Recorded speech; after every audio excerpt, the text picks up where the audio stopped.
Et aujourd'hui, nous allons parler de la 5G, sujet dont vous avez déjà sans doute entendu parler dans plusieurs médias parce qu'il y a toute une série d'élus, et non des moindres, des grandes villes qui montent au créneau contre cette technologie. Avec Didier Ledin, bonjour. Vous êtes le directeur général de Yogoco.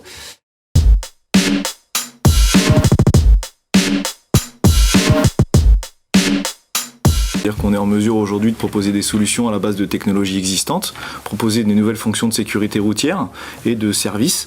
Par contre, effectivement, on se prépare à l'arrivée de la 5G en évolution de la 4G, de par tout ce qui vient d'être dit, son débit, sa latence, pour augmenter le potentiel des fonctionnalités qu'on propose. Ouais. Alors,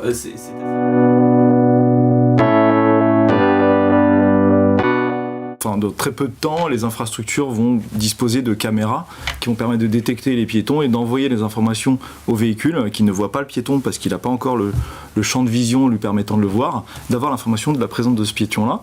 Et aussi directement en point à point, c'est-à-dire que le piéton pourra émettre sa position vers le véhicule saura qu'il y a un piéton, alors il saura au sens informatique des choses, pour bien réagir à l'arrivée de ce carrefour, à l'arrivée du piéton.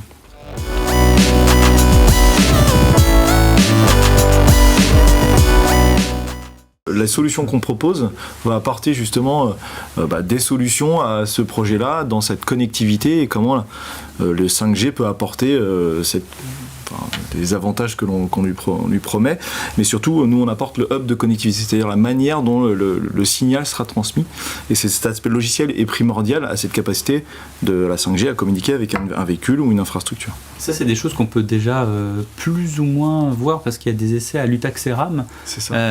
Et c'est assez impressionnant.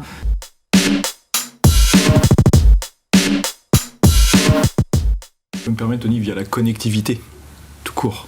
La connectivité via un Wi-Fi direct et le cellulaire qui amène la solution lorsque la 5G sera prête pour cela. On porte d'ores et déjà, il y a déjà un certain nombre de feux, et d'ailleurs dans le Michigan également, connectés. En France, il y en a un certain nombre aussi qui nous permettent de savoir quelle est la phase du feu, donc la couleur, et de permettre à un véhicule, notamment autonome, de savoir quand est-ce qu'il peut passer ou de réguler sa vitesse pour passer directement sans à-coup pour les gens transportés. Avec une connectivité aussi de véhicule à véhicule, non, c'est ça ? C'est à moi de te laisser passer, non, c'est à moi. Ça, c'est un peu plus tard, ouais. Parce que véhicule à véhicule, il faut que les constructeurs puissent. Est-ce que les conducteurs s'engueulent entre eux ? Est-ce que les voitures vont s'engueuler en disant j'avais dit que c'était moi qui passais ? Peut-être. Non, effectivement. Il y a des garde-fous pour ça, non mais sérieusement, c'est-à-dire qu'il va falloir quand même. Dans les cas d'usage. Ouais.